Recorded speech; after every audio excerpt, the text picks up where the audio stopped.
Okay, just started building, already run into a little issue.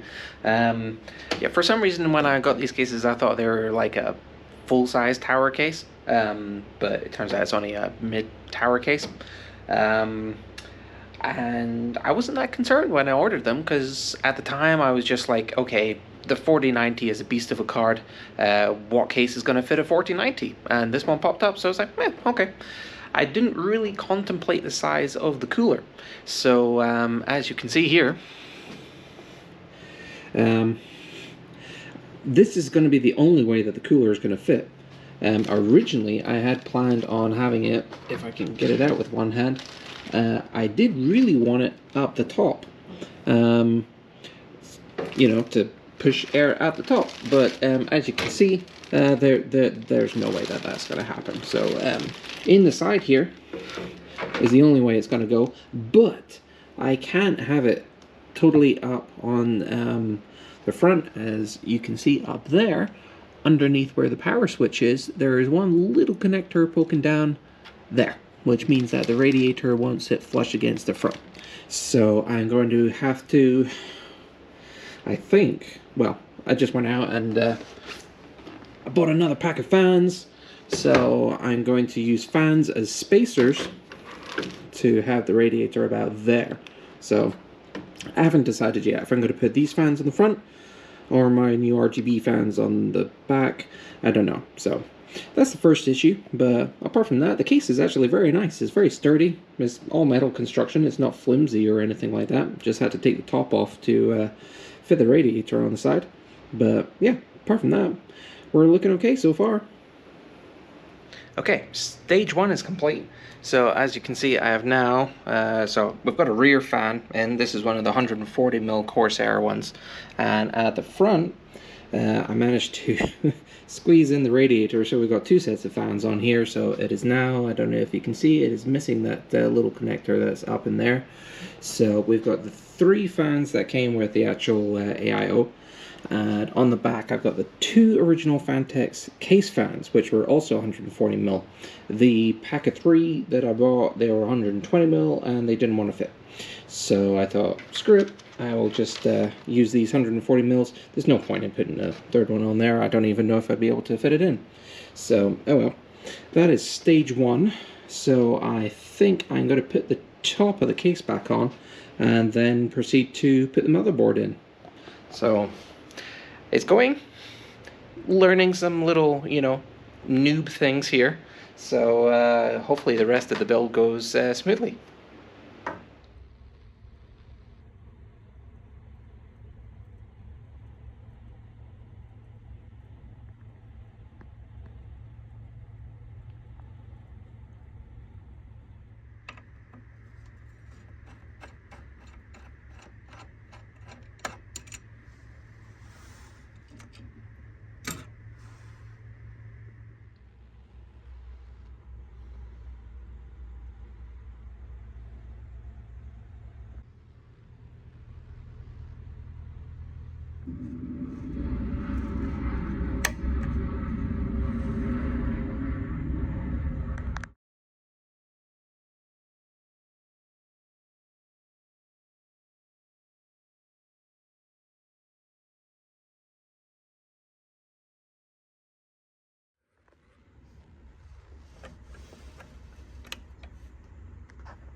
Okay, it's been going quite well. I haven't run into any other issues. As you can see here, we've got the CPU is in. We've got two SSD drives in this one. So I've got the PCIe Gen 4 under here in the Gen 5 slot, and I've got one under here in the Gen 4 slot. So we've got our fans and everything like that on. That was kind of a bit of a pain, but everything's going well. I think I think it's time we'll chuck in the RAM.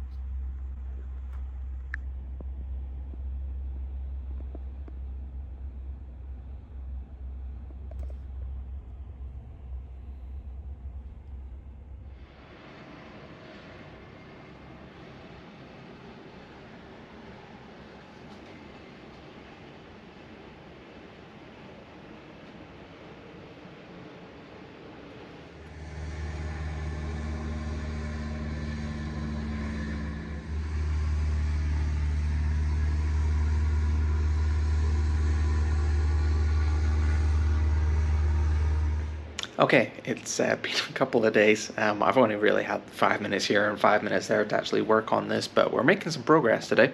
So as you can see, I've got most of the stuff plugged into the motherboard, connector plugs and everything like that. I've routed the cables for the GPU.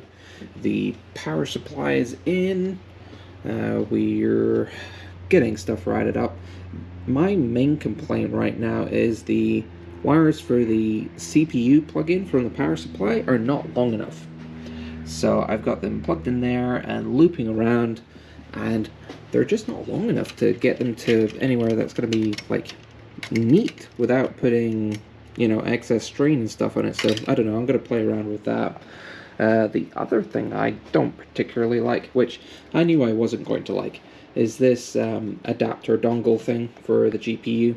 It's yeah, this is really why I wanted the new gen of power supply, so I didn't have all this 4-into-1 adapter crap. So that's gonna go look ugly. So oh well, it's what it is.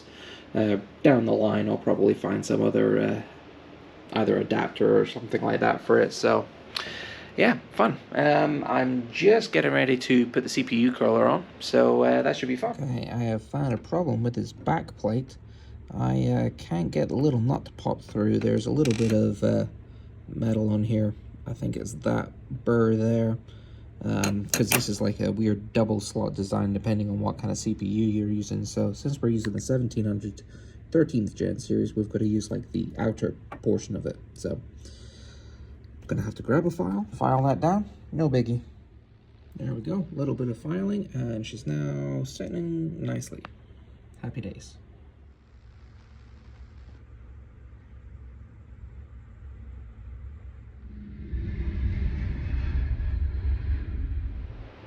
Okay, we've got the back plate on the CPU cooler, so it's all prepared. I've got the little standoffs coming in there. I've just got to peel the label thing off.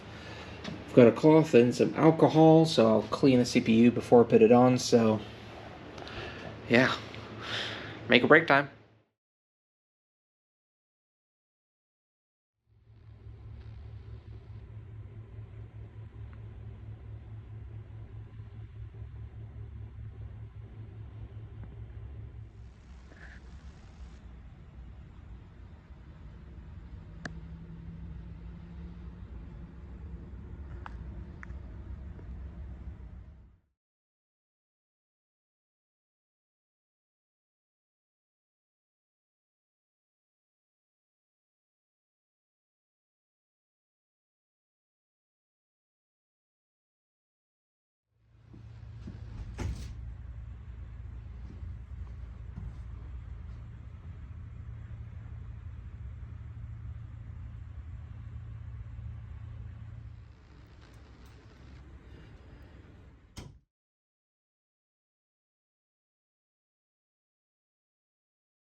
Okay, it's a Saturday morning. We're back in. We're about to start build on PC number 2.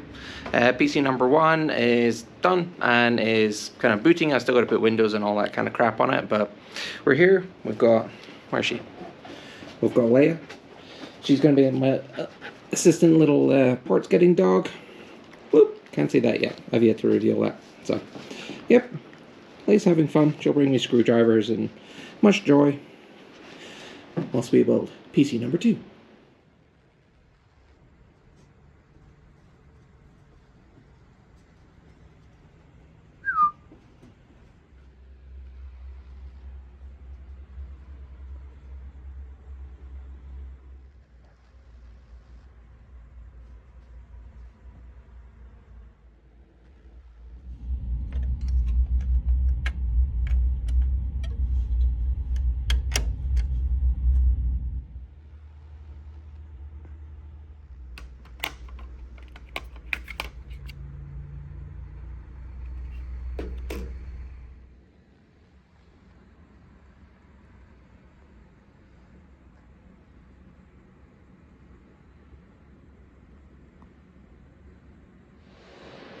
So I've just come across a slightly interesting thing.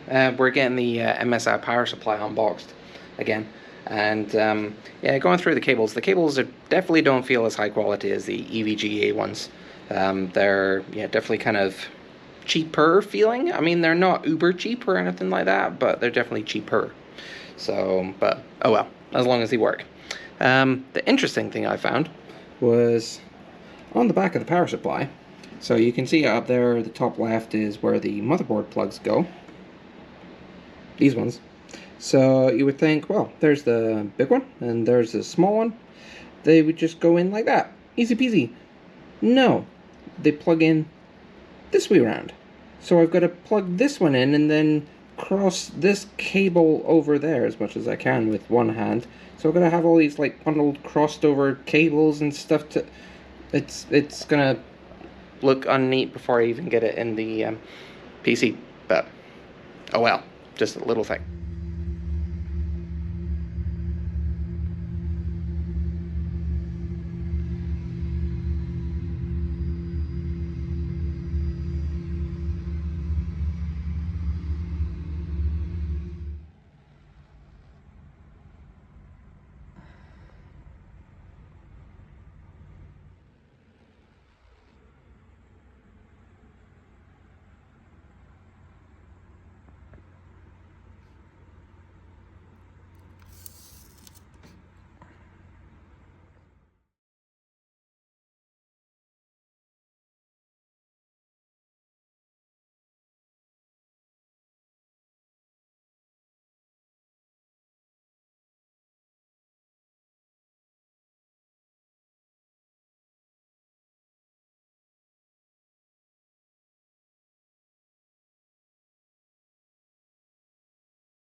Okay, second build is pretty much done. I've got everything in, just got to do some cable tidying all around the back and sort out the RGB stuff. What is it? I didn't bother getting one of those Corsair IQ fan control hub doodah things this time, so I just about ran out of fan headers, but I think I had enough. One I'm not entirely sure about, but should be fine. Got to sort out the RGB with a little mini hub thing, and yeah, start getting all the windows and everything loaded up. So happy days. Jumping just slightly ahead here, there's a slight quirk with the Aorus Master motherboard. I was really wanting to use the anti-sag bracket for the 4090 GPU, but let me show you why that is not possible. Here's inside the case of the big PC with the Aorus Master motherboard and the 4090 GPU. So, if you have a look over here, so this is where our SSD is, and there is a little button. Don't know if you can see it. There's a little button right there. So that's a special button to release the connector for the GPU slot. With that button there, you are not able to put in the anti-sag bracket, unfortunately, because there's supposed to be 2 screws that go there, which go in line with that to attach the bracket onto.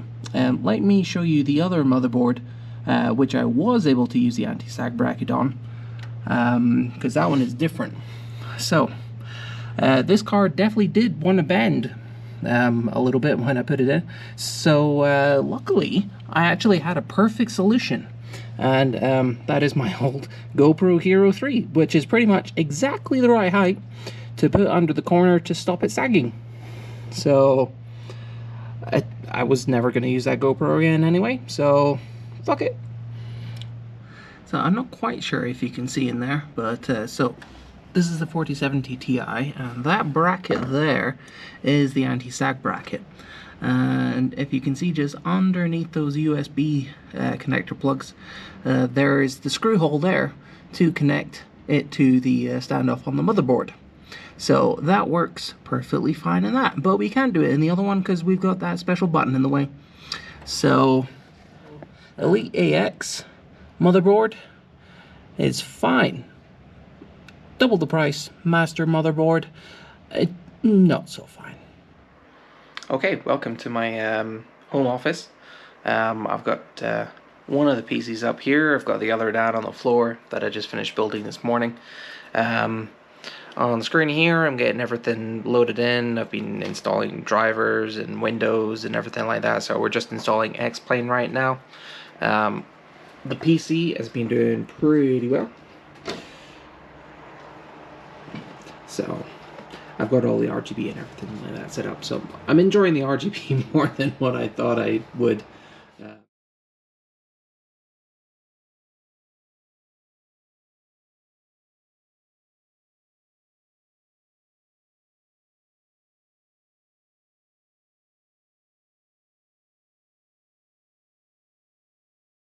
Okay, we're a week further down the line.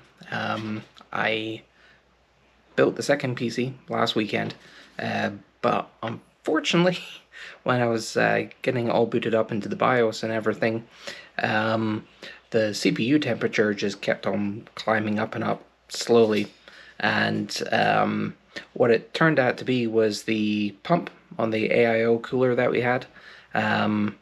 It just wasn't working, unfortunately. All the radiator fans and everything like that were spinning, but the port on the motherboard that it plugged the pump into, it just didn't recognize it. So I tried swapping around to different headers and stuff like that on the motherboard. It just wasn't having it. So I sent that one back, and we now went for another Artic one, because the other one has been performing great. And yes, I splurged the extra $10 and I ended up getting the RGB version. So I'm sorry. So yeah, so I'm just about to finish up building the second PC finally, get Windows loaded and everything like that. The other PC has been performing absolutely spectacularly, beyond anything that I thought it would be able to do. So yeah, the sim is coming along very nicely. I'll show you in the next video. But yeah, it's performing a lot better than I ever hoped for. So stay tuned, and see you when I finish this one.